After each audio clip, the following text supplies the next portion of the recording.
Hi, Daniela. Welcome to the Awakened Heart podcast. Hi, how are you? It's a beautiful morning there in Melbourne.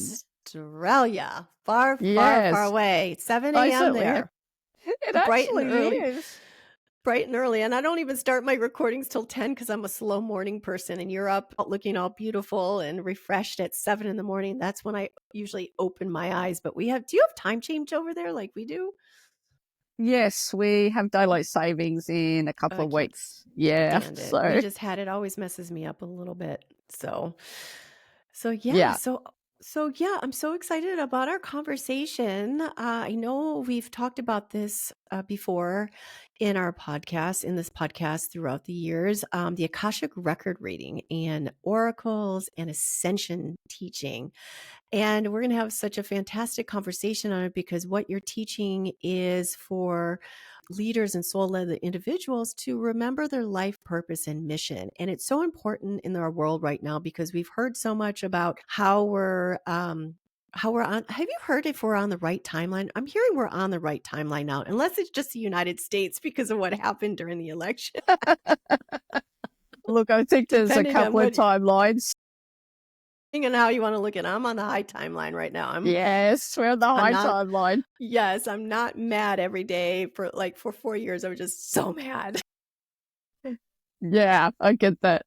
Yes, yes. So, yeah, and we need new leaders so many people are popping awake like popcorn, and there's remembering, which is so important, who they are and what they came here to do and what their mission is here in this lifetime. And it's interesting. Before we hit record, you had talked about. You had said as a child, you were highly sensitive in tune with the spiritual realm. So it's something that you've had since you were a child. And then it's so interesting because I've never heard of this before that you had a walk-in current soul of 12 years. Mhm. Can you explain that a little more? So when someone experiences a walk-in, it's usually an episode where there's some kind of accident and then they wake up and they've got amnesia. Mm. And when it's a full walk-in, they have no memory of the people in the room around them, their old life. And for me, I went through this experience about 12 years ago and I woke up and I did not feel like myself. I couldn't even walk. I couldn't move my body. It felt like almost like a heart attack. And I didn't know what was happening. On a level I did because I still had communication with my spirit guides. But then within a month, all of my friends left my life. My whole life just started to dramatically change. And so I investigated and I discovered that I was a walk-in, or what we call our oversoul comes into the physical body because the old soul wanted to leave. And the reason she wanted to leave was because she just had a lot of childhood trauma.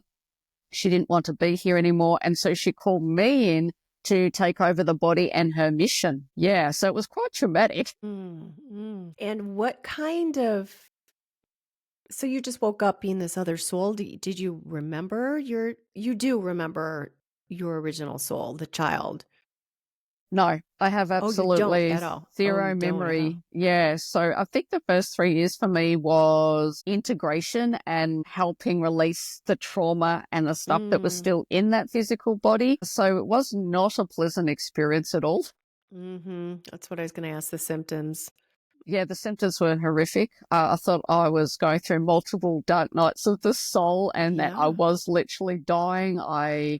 Didn't have a lot of people in my life to kind of support me on that level. But at that time, I also was really in tune with a lot of my past lives. And that's when that Akashic record piece for me really came through strongly because the other soul, she was a makeup artist. I mean, I still got a little bit of that now. She was a makeup artist and she was doing tarot readings. But when I was a walk-in, that was all removed. I just went straight into being the Akashic record reader. So it was a completely different soul. So you come in as this soul and you remember who you are as this new walking soul. And then there's this other person you had to discover or learn about through photos and through family and through loved ones and through their experiences of you as this other soul, correct? Yes, and it was really quite fascinating Mm. because the relationship with my parents completely disintegrated. So I had barely no contact with them anymore. I've still got my daughter, obviously, and part of the soul contract when I incarnated was to make sure that she would be provided for and looked after. But then she ended up living with her dad, I think maybe 8 months after I came in. So there was just so many big changes at that time. I lost my driver's license because my soul didn't know how to drive. I still don't drive. So it was a completely different experience. Not to mention the physical symptoms as well. Did you have that? A lot of physical coming into this soul. Did you have physical reactions to it or no? Well, With yes, this because the physical body memories, the body itself didn't know what was holds the going memories. on. You know, the body remembered the old soul's frequency. And so the body for a long time was like, well, who are you?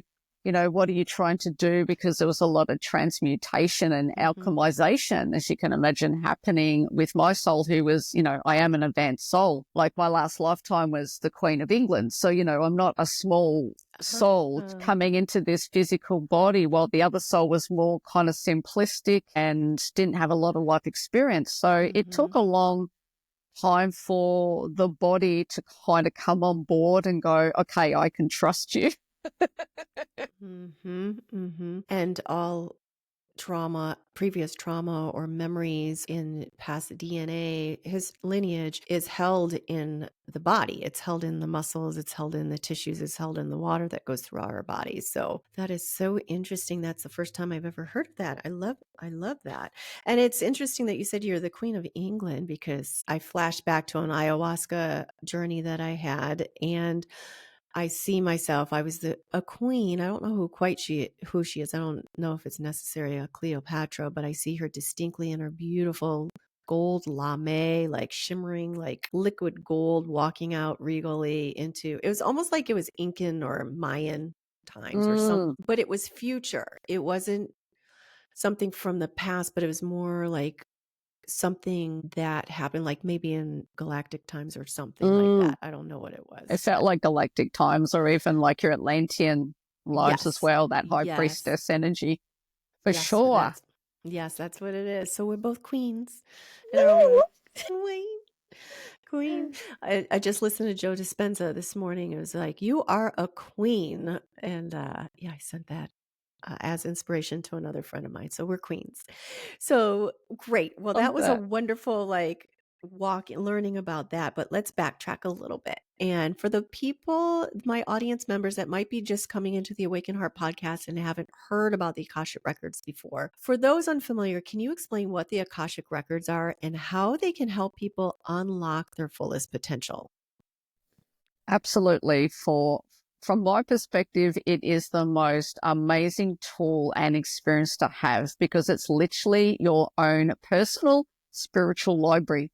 So kind of see it as when you go onto a computer and you're Googling and searching information, the Akashic Records is actually that for you. So I can access your files from any past or future timeline, galactic lifetime. So I don't just do the earthly lives.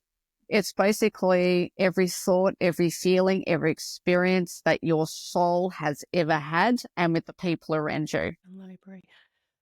Now, speaking of that, the Ascension, the Akashic Records, and then there's something called the Ascension Library. Are you familiar with that? Because you were talking about Galactic. What do you think about the Ascension Library? I mean, I dived down that rabbit hole one day. I was like, oh my God, I don't remember what it was that I was reading, but well, yeah, I mean, there's definitely different libraries available. I do access that library every now and then. Unfortunately, a lot of humanity aren't ready to hear about galactic origins and stuff like that, even though that is a lot of my work, to help the light workers to really access all of their soul gifts from all parallel realities.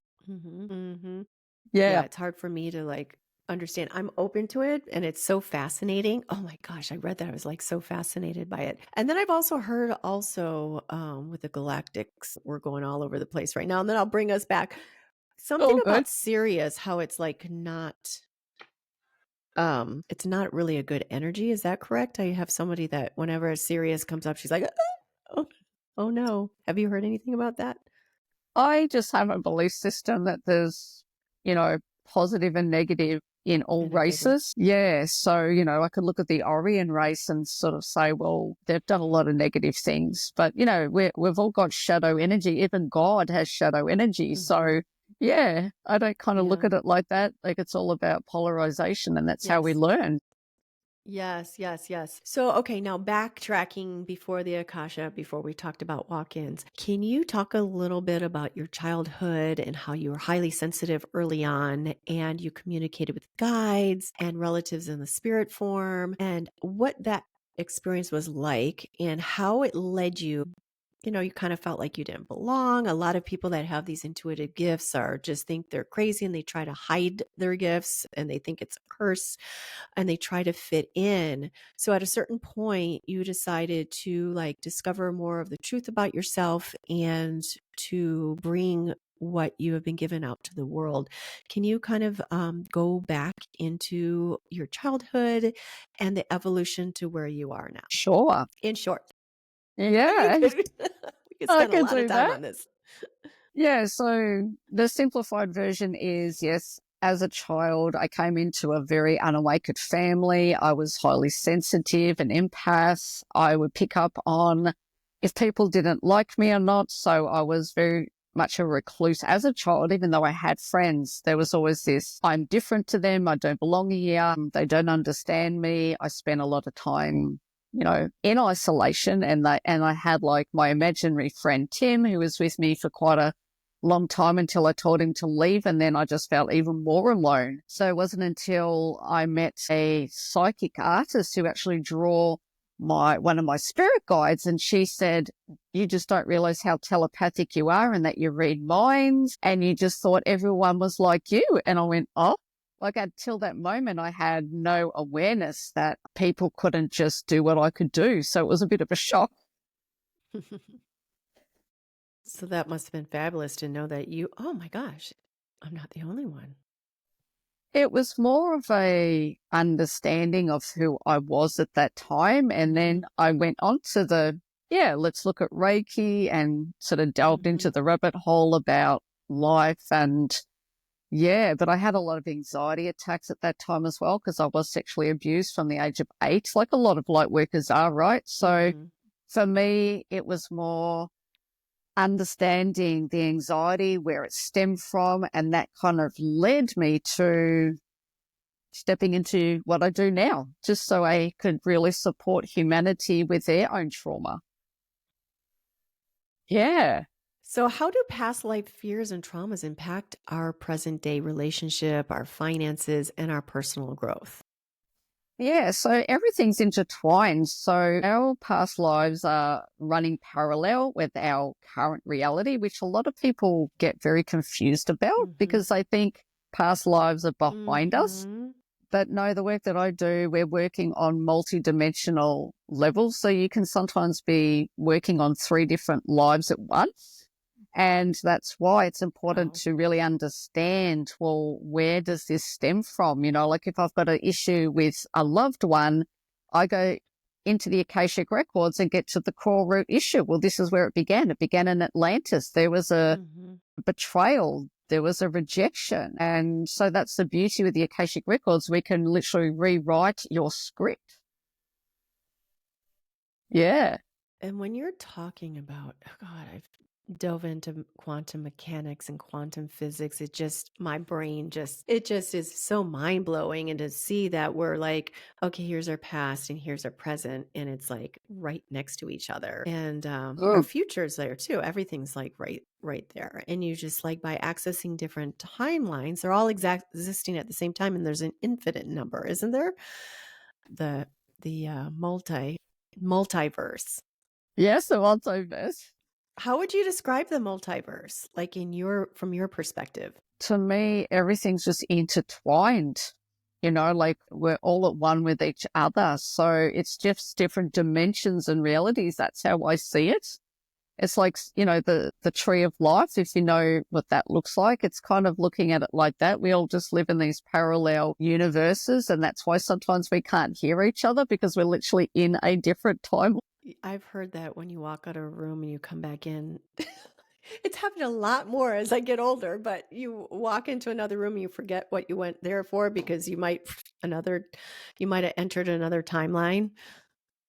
Yes, all that kind of stuff, and things disappear. And yeah, Yes. for me, I just find it frustrating when you're having a conversation and they're just blank. They're just Oh, like, that you're happened not to me. even in the same room as them. Yes. Like things disappear like your socks when you're doing laundry or the Tupperware lids. Like, where did it go? They're just Or vanished. jewelry. Yeah, Uh, it's bizarre, isn't it? Crazy it's biz- times. it is. It is. And there it is floating above your head. So what does it mean to truly embody your soul gifts and how can someone begin that journey? Okay, well, as I mentioned, like, because we've lived so many different multiple lives, and especially on more advanced planets such as Earth, by having the awareness of who you are, what your life lessons are, what have you embodied in these other lifetimes, it really helps you not just know yourself on a deeper level, but it's just so exciting when you get to have that information. Well, this is what I've actually done before, and this is what I'm really good at. And so I look at people's life purpose and their higher purpose as well, which is their fullest potential. And once you have that information, then you know the correct kind of path to go. So it's awesome. Mm-hmm. Yeah, Mm, just having that understanding of yourself. mm-hmm. Yeah. Can you share a powerful experience where accessing the Akashic Records, where it led to a profound transformation for one of your clients? Wow. I mean, honestly, one of the biggest ones for me wasn't so much the soul gifts. It was a couple in their early 50s wanting to fall pregnant.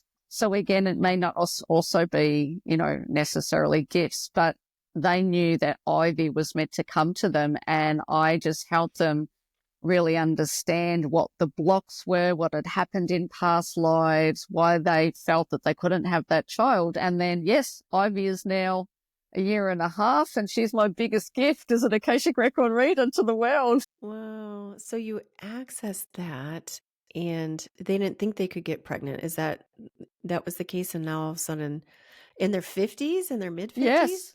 Yeah, Wow. 50, 54. She had Ivy. Yeah. Yeah. And it showed that they had a child. So is it just that knowledge that helped them become pregnant or to keep trying or just knowing that this was meant for them to have a child?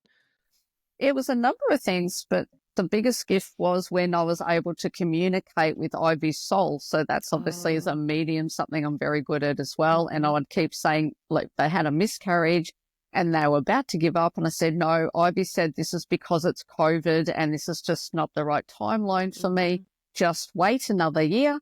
And then bang, she came in. So yeah, it was kind of like lots of different conversations and pieces that supported them. I wouldn't say it was just one Mhm. session, but it just gave them the courage to keep going, Keep which going. was amazing.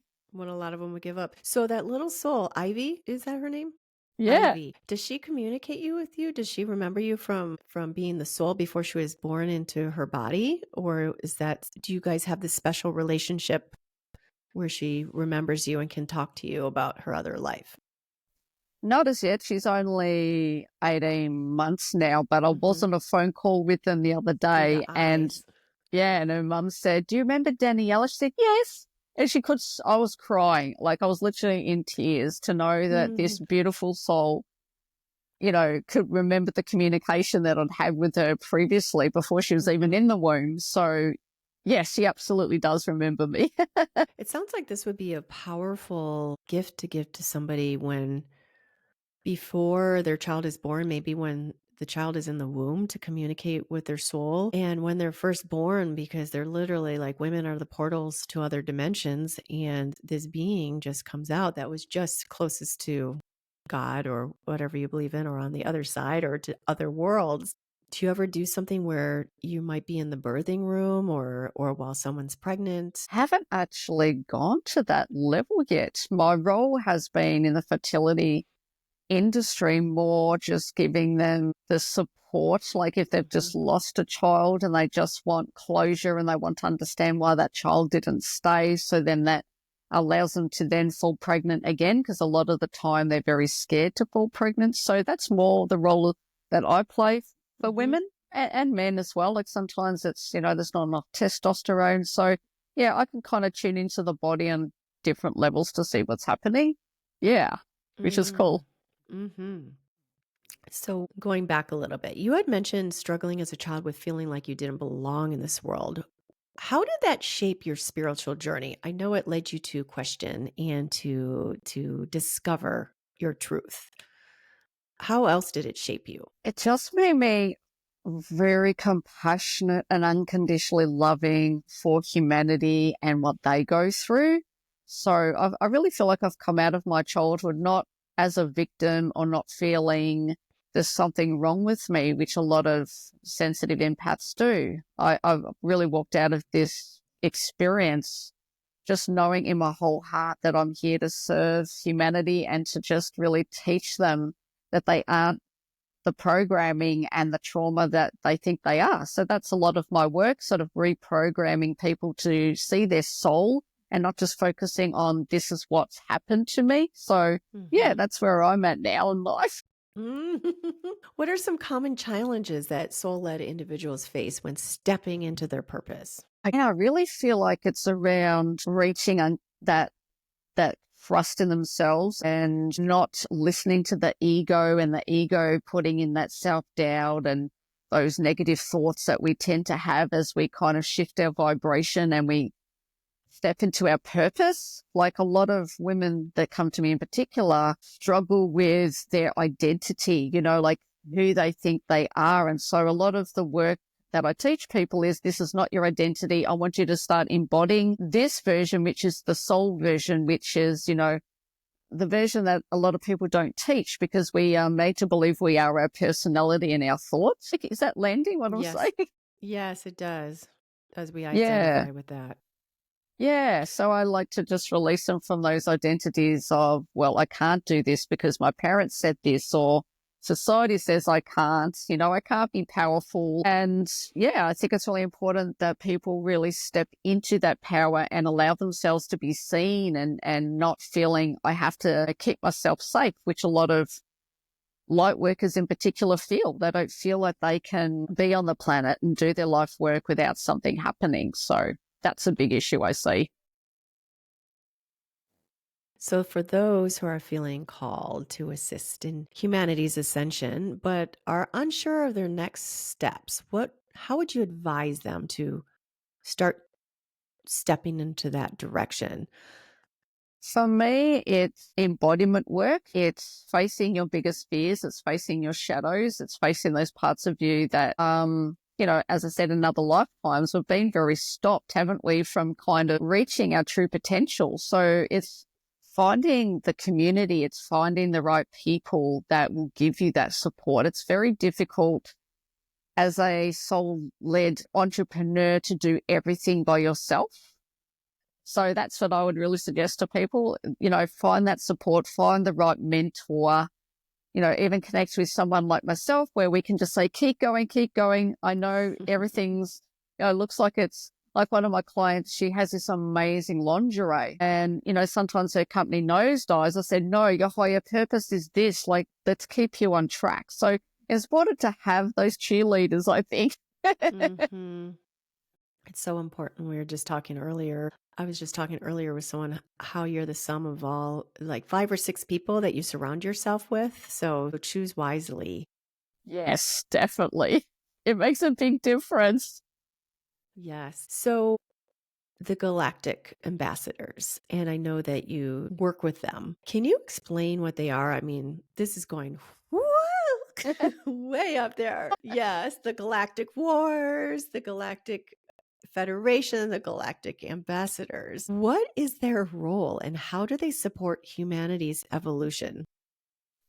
So we've got the guardian hosts that a lot of light workers call on. So they are the ones helping the ascension process and the Christos race. So they're the ones I align with because I know they are the Christ consciousness. It's important to call on the right, let's just say hierarchy at the moment because Mhm. there's a lot of, let's just call them hybrids that are looking at us at the moment. Yeah. The ambassadors are here to really ensure that these energies that have been taking over the planet over 25,000 years no longer have that control. So without going into too much technicality, the Galactic Ambassador's role is to really ensure Earth ascends, which is then going to help the entire solar system. So we're the ones that everyone's watching right now, really watching the light workers just bring more light onto the planet. And so the guardian hosts are the ones that kind of oversee all of us, and they're the best ones to call on. So it's like the Palladians are a galactic host, or no? Yeah. Or what do you mean by host? Okay, so I call them the Christos race. The Christos. And okay. the Christos, so they're kind of like the highest Christ frequency energies to call on. But I mean, if you look at the galactic hosts, some of them are Palladians, some of them are Arcturians, some of them are the Andromedians. Yeah, they are kind of like the karmic boards, right? So we have karmic boards that we call on, especially if there's energies on the planet that are going against the sacred laws of the universe, which they're meant to follow. So there's kind of like all these different boards that if we go out of alignment, as you know, I mean, I don't want to believe in karma per se, but, if we do something, there's the law of cause and effect. So these galactic ambassadors kind of keep us on track, I guess you could say, for the whole galaxy.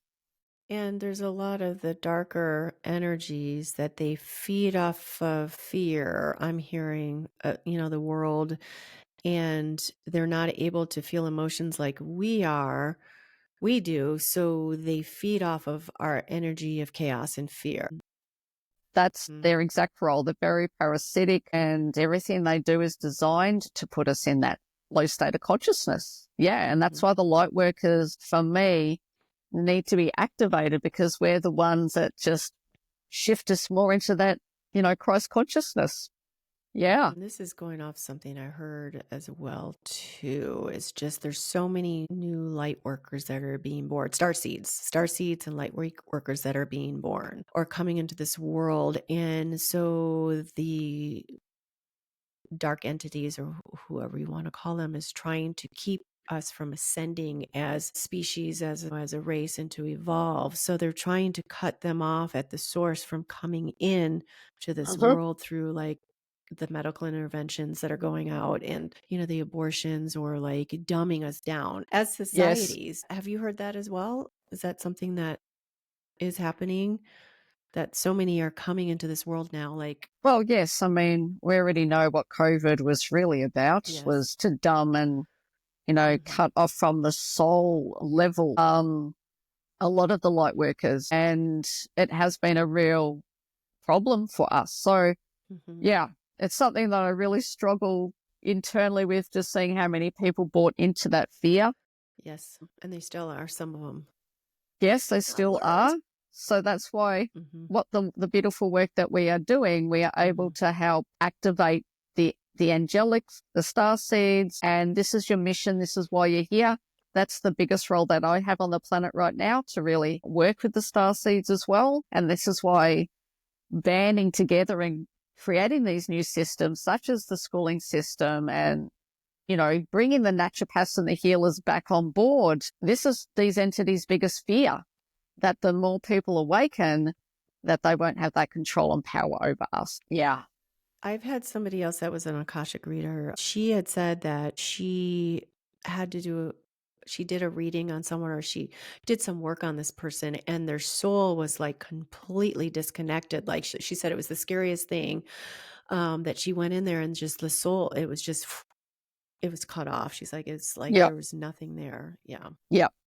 Well, that's what we're here for, is to keep raising people's awareness. I mean, some people come into this lifetime not ready to ascend, or not, it's not their role in this lifetime to wake up. And that's why you can't wake everybody up. You can't wake anybody up. They have to be ready to. They have to be ready to open their eyes. They have to, ready to start remembering. And some people just aren't. And that's when you can get so frustrated, and just us versus them. These people might not be ready to awaken in this lifetime. So just let them be, and just know that that is their soul's choice at this moment. Yeah, and it is, as we know, it's very, very painful when someone we love is choosing that 3D timeline while we're like, but there's so much goodness coming in the miracle timeline and abundance. And why would you choose fear? Yeah, somebody driving by still with, it's 2025. Why are you driving up by yourself with a mask on? Exactly. Like, go in peace. Yeah, well, it was one of the biggest, biggest lies we've ever seen. And I think for me personally, because, obviously both of us are old souls, we understand brainwashing, mind control.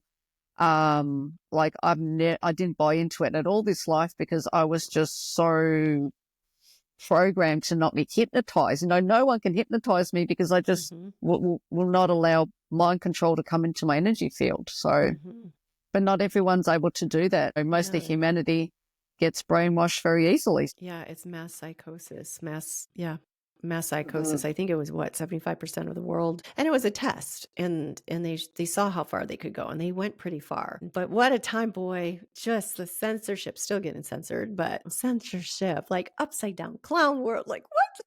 So crazy! Like what is going on? I know, and it's so exciting because as you can feel this new shift, I am just so excited to see where we're going as a race now, and let's just keep our frequency high, sister.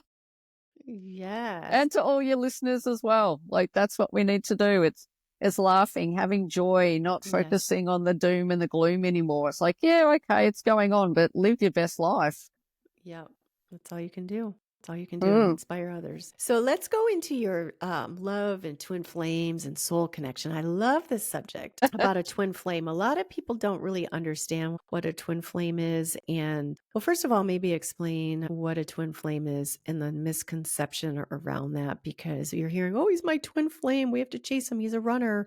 He's a runner. Can you explain what a twin flame is versus a soulmate? And a karmic. Yes, and your book, can I say it? Yeah, of course. Fuck the fairy tale ending. Explores the soulmate and twin flame journey. What inspired you to write it? Oh, there's so many awesome questions there. So first of all, a twin flame is literally the other version of you. However, there is 3 twin flames. So when we get caught up in this person is the ultimate love, this is the one that you are striving to be with. Let me tell you, sister, unless you are ready, it is one of the most heart-wrenching, traumatizing moments if both of you aren't in union. So, if we look at say a karmic relationship compared to a twin flame, because a lot of people, as you said, believe, oh, this is my twin flame. No, a lot of the time it's this person is mirroring back to you your childhood traumas, and there's a familiarity in that because you usually date your parents, right? So when we look at a twin flame in comparison, they are the mirror reflection of us on the deepest level. So you'll see all the beauty in you, but all the ugliness, all the past life trauma, the issues with parents, they bring it all up. They trigger it literally out of nowhere. So it's a very expansive relationship, though. It's a very beautiful, awareness of yourself, and they are very good at activating things within us that were dormant, right? So again, they come in during an awakening period where we want to, really master our gifts. And a lot of the time, it doesn't last. They can be married. There's a huge age difference. They may live on another side of the world.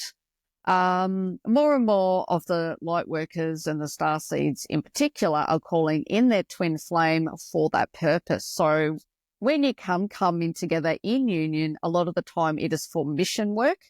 Like, even though it's romanticized, it's not lollipops and fairy tales. No, not at all.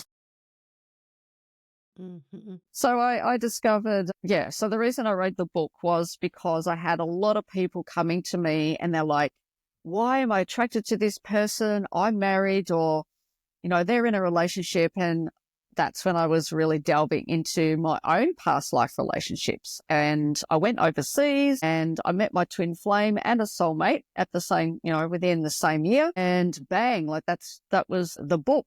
It really just helped me understand the whole journey of it so then I could support people. And a lot of people need that support, and the misconception is huge because the I've s- oh my gosh, that show, what is the Twin Flames? It was a Netflix one where they had this Mm. whole scam. It was almost like a cult, escaping twin flames or something. Do you know what I'm talking about? I They didn't exploited it see it, completely. but I It was heard, yeah, good. yeah, It was really they really put a negative spin on it. Yeah, I remember that. Yes, yes, and yeah, they ripped like they most do. They ripped off the people that it was abusive. They were ripping off the people that they were that were so desperately in these relationships that should have been not in these relationships and holding on to it and being in these abusive relationships and then the people that they were looked toward for help were abusing them as well. So, but yeah, there's a lot of misconception around that and romanticizing around the twin flame. It should just be there's the door, there's the red flags, just like exit stage left. But yeah, I've also heard that it comes around to it's not the most easy relationship, the twin flames. Yeah, I mean, look, more people can hold the energy of the twin flame more than ever now, and I still support the right people to navigate through those energies because you are literally transmuting on behalf of your ancestors, the collectives. Like God really works with you a lot more when you have that twin flame in your life because there's big work that can be done when you're together. Yeah, unfortunately, because of that, those lovely entities out there really wreak havoc in those relationships because they don't want us to be in our power and doing our life's work. So that's another reason why a lot of them sort of fall apart. It's outside influences, and that's something that I teach people as well. So I'm actually just building my new course around it at the moment and going to take it to America. So yeah, I'm really excited. Before we go into what your new course is, I've also heard as well that maybe it's different twin flame scenarios, but that is when you're like at the highest, your soul is at the highest level, you've learned your lessons and all that, but you're getting lessons in this twin flame relationship. I've also heard like that it's the most beautiful relationship because you're at that next ascension level. Yes, which is why I mentioned that there's actually 3 levels of the twin flame. Okay, yes. Yeah, and the I want the gender last twin one. flame. I want the last one where it's like, so what is your next course that's based around twin flames? Yeah, well, I'm just creating a course at the moment that is helping you embody that high, like really reach your fullest potential as a soul. So then you are really ready to receive that. Because if you're holding on to the old identity of, I only attract these sort of men and this is how I feel about relationships, like we really need to shift our thoughts and our frequency around who we are. And that's a lot of the work that I'm going to be teaching people. So I'm really excited about it. It hasn't been done before, but I'm so, I feel so sad when I have all these clients come to me. They're like, oh, this person broke my heart and I keep meeting the same archetype. And I'm like, no more light workers. You're here to have this now. Let's just put you in this timeline. That's going to help a lot of people. It would help a lot. I know whenever I've gone through breakups, I've gone to like psychics. Well, I haven't been in a relationship in quite some time, but I've gone to psychics or going to someone that's more intuitive that can help you more than like a talk therapy. And it just helps so much. They can see like on a higher plane or they can tap into those other guides to help you along your journey. It's like, it's like therapy on crack. One session is like a year in talk therapy. Exactly. Yes. And you have also said that that you're like the CEO you help business owners. So how can what you're offering help business owners and people like with their businesses, their business entities, or support them in their work? So a lot of my work I do is around the business energetics and the business entity. So when a company first creates their brand, they create a business entity, which is kind of like all the thought forms of everyone in the company as well. And the business energetics can go out of alignment if you don't have the right staff, you're not in integrity to what the business entity's role is. So the business entity sees the big vision of the company, And my role is to come in and say, well, this is what the business entity wants. These two workers, you might have loyalty with that specific, employee, but they're not actually holding the frequency of the business down. So I come in and really work with the CEO or the business owner itself and just say, well, these are the limitations. These are the things why you're suddenly losing clients or how you can attract more clients. And I really just show them the visions, because I'm a visionary, show them the visions. Well, this is where you're headed, but these are the things you kind of got to let go of. It might be the systems they've got in place. So it's kind of looking at the business holistically and giving them that advice each week through a program I offer. So yeah, I love to do that stuff. And you've been doing that for like 25 years, intuitive strategist and CEO trusted advisor for the last 25 years. And you are a digital nomad. How wonderful is that? So of course, you can do everything. There's no time space continuum, so you can do stuff over the computer. So where are some of the places that you've traveled in the world doing this kind of work? Everywhere, really.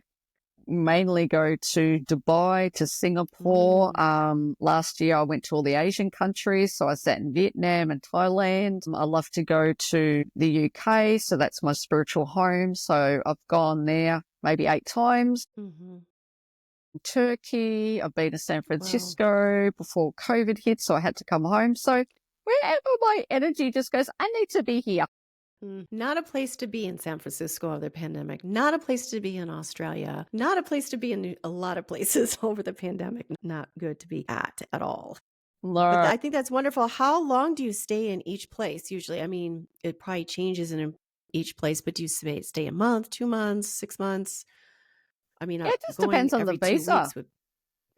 Okay, because it's not like you're picking up and going somewhere for just 2 weeks. That would be a lot of traveling around. Yeah, generally I like to stay in the one place about a month. Yeah, there's some places you can stay up to 3 months, but it just depends. Like Vietnam for me was really rough, so I didn't want to hang out there for too long. But interesting. Yeah, just kind of depends on the visa mainly, and the currency, like the currency conversion. Yes, well, those countries, your money goes a long ways, and you pick up the different energies of the places that you're visiting for sure. Yeah. Hong Kong and then Thailand has got a very spiritual. Have you been to Bali? I love Bali. It's one of my favorite. Of course, if you're in Australia, Bali's right next door. Everyone spoke to me and like they see us coming by Balinese, they're like, "Hey, mate." Yes, there's lots of Aussies there, and I do love Bali. Yes, but the Balinese would be like speaking to us in Australian with the accent. It was fun. Definitely fun. That's hilarious. Yes. So just a few more questions before we go. I would love to hear what channeled messages are coming through right now for the collective, through the Akasha, through the Galactic ambassadors, through your guides. Yeah, it's really about lifting your vibration into more positive states and not getting distracted by the world. Like, stay in your own lane. Don't feel like you need to fix and rescue those around you, because a lot of us are releasing the martyr programming and the victim programming. So that's a lot of the messaging at the moment, that it's, just really recognizing when you're trying to fix and rescue those that you love, because that's not going to work for you anymore. It's kind of really lowering your vibration and distracting you from your purpose. So that's the biggest one that's coming through. Yes. And I learned early on, like when I first awakened, when I was in Portland during those pandemic years, like when I started awakening, I'm like, I gotta warn everybody in my stories, like what is going on, like here, this and that. And it's like a time when you didn't talk about these things, and I talked about these things. And then it finally came to a point where, like, you know what? The information is out there. They either want to see it or they don't. I can't help them anymore. So that was one of the times. But yeah, we can waste so much energy, like what's going on the world stage, and how can I control what's going on the other side of the world? Stay in your own lane, like with your own energy and your frequency. How can I put that here? You can hold space for it, but like there's nothing you can physically do right now for somewhere that's halfway around the world. And so many of us are being drawn into that. Not even just what's happening in our own country, but what's happening in these other countries, like across an ocean, instead of focusing on what's going on in here in our own country, but more importantly, what's going on here in our own life with our own person in Yes. our own environment. Yeah. Yes. So I feel like Yes. that's the biggest message that we really need to remember right now. And I get Yeah. distracted very easily. It's like, look over there, Danielle. I'm Yes. like, hang on, I'm doing my course today. Why am I getting caught up in this? Yes. Yes. Get off Yes. TikTok, Daniela. What is something that someone can do to stay in their own lane? Like when they're feeling they're being taken away to this or that, oh, shiny object, or getting like Oh, being all calm and happy, and then something throws them off kilter. And I know I get thrown off kilter sometimes with the small stuff like running in and out of the house, forgetting something, or like stuff like that. How can someone kind of like, okay, I need to just focus and stay in my own lane and keep my frequency from going down, keep it high? What's something they can do today? for me personally, it's self-awareness. It's listening to my body, because as soon as my body goes into that, I start to feel angry or frustrated or self-doubt, I pull myself up and I go straight back into self-inquiry. What's going on, Daniela? Like, whose energy are you taking on? Why are you allowing this to happen? And just do some, kind of, even a bit of journaling and just, what's going on. Like, that's the best piece that I do. Or just, it's like, okay, shake it out, nervous system, because there's That's so good. many energies coming into our central nervous system right now to try to throw us off balance. So yeah, it's really listening to what the body is doing and feeling. And then you're like, okay, I can see what's happening here, people. But sometimes it's so hard to do that when we're so like in our fight or flight reptilian brain, like in that Mm, moment, just nothing seems to work. Like you can't talk yourself out. You don't want to journal. You're just, when it overtakes you, it probably doesn't overtake you anymore, but I've had situations where it still overtakes me with all the work that I've even done. And the mm. person that's the people out there that don't have any of this foundation or base, they're really taken off kilter. So when you're just in that fight or flight, isn't it touching something within yourself or touching something around you that can help ground you so you're not, or breathing? I know all that, but there's that fight or flight response where journaling's not going to work. Yeah, sure. So I can't probably show you, but I usually just, massage my body, like Mm-hmm. massage my body across here and just really getting the nervous Mm-hmm. system to come back in. Yeah, just physical touch and just, telling yourself, that you're okay. And it's literally just balancing. Well, somatic work really is the best one. Mm-hmm. So that's the physical stuff. Just sort of touching your legs quite hard, like, just really moving that energy through the nervous system. And the other thing that I do is I call in the Christ consciousness. So I'll call in Jesus, Yeshua. I'm not religious, Mm-hmm. but calling in the Christ consciousness to release whatever dark energies or distractions in my energy field is an instant thing for me. Mm-hmm. And a lot of spiritual teachers like Laurie Ladd talks about Oh, yes. calling in the Christ consciousness as well. And Kali, goddess Kali, she's a demon eater. She works well too. If you're Mm. just like, there's something dark in my field and I can't move it. Yeah, they're the things that I find work really well for me. Mm-hmm. Yeah, I used to say, I release it into the white light of the Holy Spirit.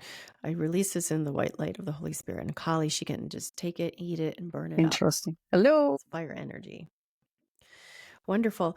Well, I would love for my audience to know how to find you and how to work with you. And of course, we're frozen. Hello, Kali. Hi. Yep, that's what happens when we talk about Yeshua. Exactly. That was hilarious. Oh, dear. That's funny. Okay, I'll ask that again. Okay, so I would love for my audience to know how to find you and work with you. Oh, you're so beautiful, aren't you? Okay, so you can just find me on all the social medias. There's a link tree, which I think I sent you the link, Yes. where you can look up all my courses and book in a discovery call. Yeah, I'm on the social medias. I'm in TikTok, Facebook, Instagram. I'm on YouTube. Yeah, but through any of the links that you send below would be awesome. Yes. Yes. We will find you. And you sent me all the HTMLs, so it's really easy for them to find you. I don't have to do all Yes. this research. Yes, it's all down there. I'll put it all in the show notes. Well, Daniela, I have one more question before we go, and I would love to hear from you what it means for you to live with an awakened heart.